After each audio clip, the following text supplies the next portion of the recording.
경남 산청 산불을 마지막으로 영남권을 휩쓴 대형 산불이 열흘 만에 모두 꺼졌습니다. 하지만 경남 지역에 고온건조한 서풍이 예고돼 소방당국은 잔불 재발화 가능성에 긴장의 끈을 놓지 않고 있습니다. 한편 미얀마 강진으로 인한 인명피해가 계속해서 늘고 있는 가운데 필살 구조 작업이 계속되고 있는데요. 관련해서 백승주 한국열린사이버대 소방방재안전학과 교수와 자세한 상황 짚어보겠습니다. 안녕하십니까? 네, 어서 오십시오. 영남권을 휩쓸었던 대형 산불, 어제 경남 산청 하동 산불을 마지막으로 진화가 됐습니다.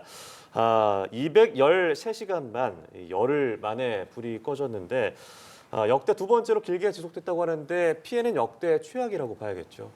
그렇습니다. 지금 산청 지역 산불과 묶어서 봐야 될 것 같아요. 이게 나중에는 25년 3월 산불 이렇게 기록이 될 수도 있을 것 같습니다. 그래서 산청 산불, 그리고 경북 의성 산불, 그리고 울산 이렇게 대형 산불이 다일간 지속되면서 역대 최대급의 피해, 막대한 피해를 가져왔고요. 그래서 이런 위험한 상황, 위험한 피해가 앞으로도 계속될 수 있다는 그게 더 끔찍한 상황인 것 같습니다. 열흘간 이어졌는데 진화 작업이 가장 어려웠던 이유는 뭐라고 좀 보세요? 일단은 산청 지역을 위주로 말씀드리면 그 대형 산불, 이번 대형 산불 중에 가장 먼저 21일 날 발생했습니다. 근데 이제 오후 3시에 산불이 나고 3시간 만에 이제 대응 3단계가 되는데 바로 다음 날 22일 날 140km 떨어진 경북 의성에서 130km 떨어진 울산에서 이 경북 남권에서 동시에 3개 대형 산불이 발생했어요. 그러다 보니까 산불 대응력을 분산할 수밖에 없었고요. 또 그런 거에 여파로 직접적이진 않지만 간접적으로 예방 산불 진화 대원 깨서 주불 진화에 나서다가 안타까운 인명 피해도 얻게 되고요. 그 산불이 계속되는데 이 바람이 건조한 날씨가 계속돼서 시료 습도가 낮아서 아주 마르고 바싹 장작과 솜이 얹혀 있는 상태에서 계속 풍속이 늘어났어요. 거기다가 15m/s까지 풍속이 늘어나면서 이게 처음에는 그 산불 발생 지점이 지리산 동쪽에 위치했기 때문에 서에서 동으로 바람이 부니까 화재 확산은 동쪽으로만 가게 되잖아요. 그런데 이제 긴 시간 지리산 자락으로 야금야금 이렇게 넓어지기 시작하다가 결국에는 국립공원 안으로, 나중에는 청왕봉까지 위협할 정도로 그런 큰 산불을 기록했습니다. 또 마지막에 좀 볼 점은 지금 화면에 보이시는데요. 저렇게 인력으로 지금 잔불을 제거하고 계시잖아요. 지금 저 상태는 매우 양호한 구역인데요. 산불 진화대 같은 경우는 특수 산불 진화대가 그 체력이 건장하신 분들이 1시간, 2시간 동안 걸어가셔가지고 저렇게 뒤집는데 저 낙엽의 깊이가 연료층이 워낙에 두껍다 보니까 1m가 넘는다는 거예요. 그래서 마지막 날 같은 경우는 99%의 진화율이 100%가 되는 데까지 하루가 걸렸습니다. 그 저 불 진화가 저렇게 어려운 거죠. 이게 주불이 꺼지고 난 후에도 때로는 뭐 일주일이 지나도 잔불로 인해서 다시 불이 발할 가능성이 있다고 하는데 그러면 저런 잔불 진화 작업은 어떻게 이루어지게 되는 건가요? 네, 산불 진화의 효과적인 거는 공중 진화이지만 저 지상의 잔불 제거는 어쩔 수 없이 인력 투입이 되어야 합니다. 인력 투입이 되는데 그 아까 말씀드린 대로 우리가 건축물 같은 경우는 옥내 소화전에 보면 호수가 있잖아요. 호수를 펼쳐서 그 펼친 거리에 빈자리가 없도록 해야 허가를 내줍니다.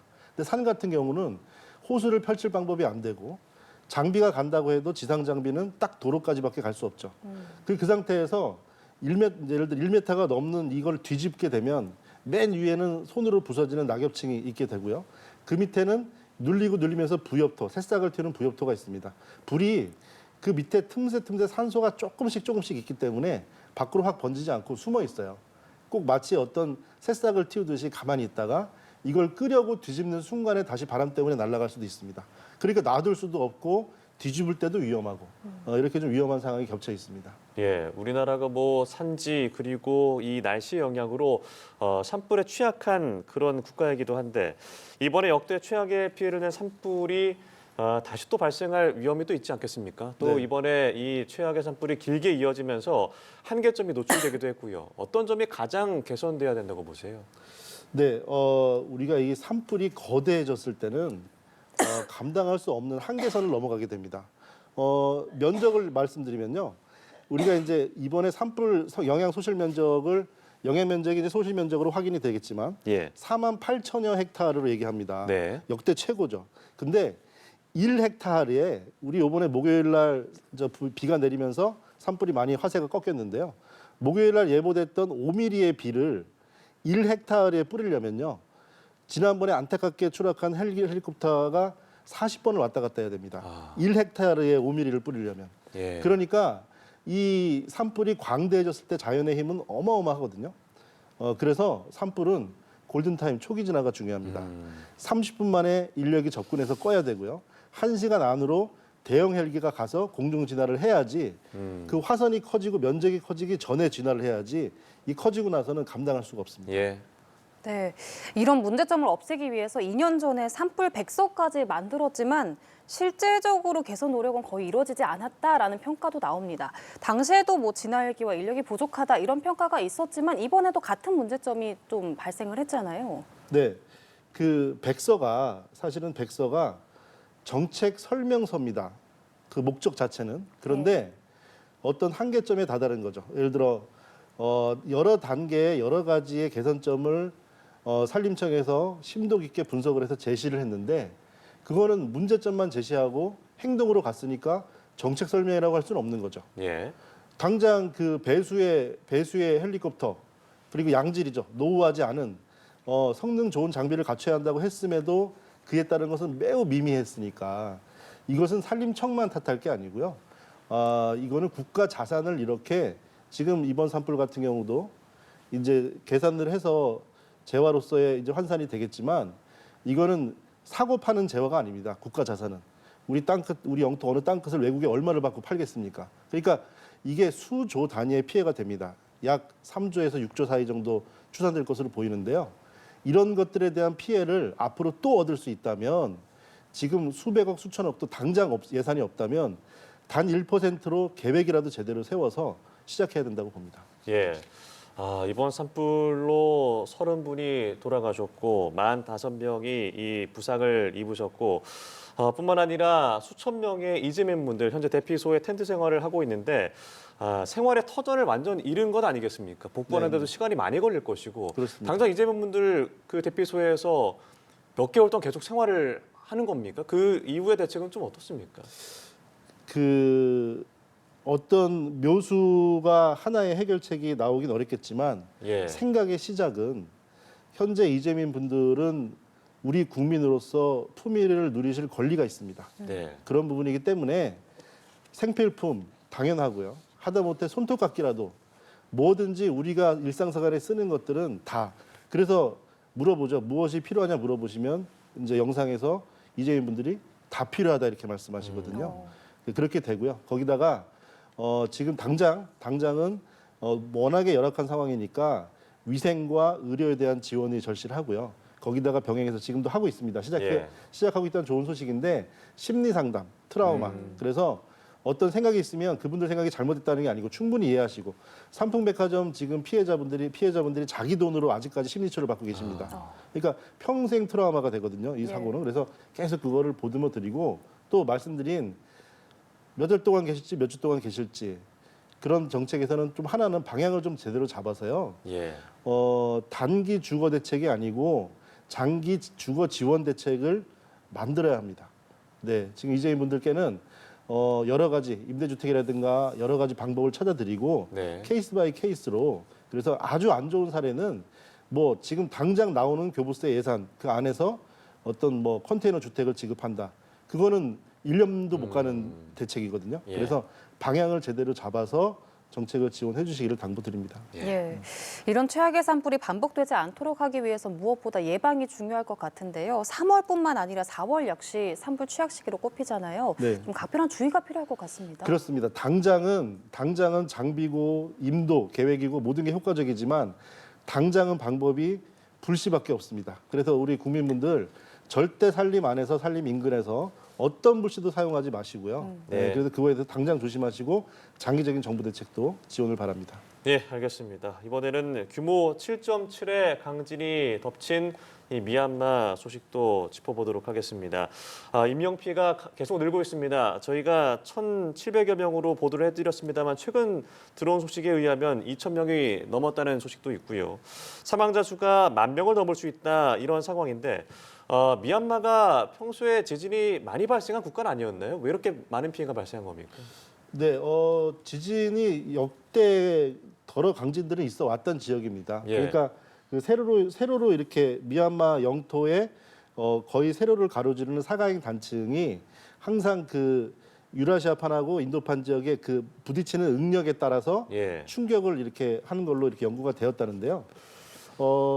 이제 해당 지역은 좀 가장 취약했던 점이 일단은 그 해당 지진이 난 그 지역이 미얀마의 두 번째 대규모 도시가 되고요. 예. 그리고 30-40km 지점에서 28일 날 낮에 12시 50분, 12분 후에 이렇게 두 번을 11시 방향, 8시 방향에서 떨어진 지점에서 두 번을 이렇게 강진을 해요. 예. 거기다가 그게 지표에서 깊이가 10km밖에 안 됐습니다. 진 원점이.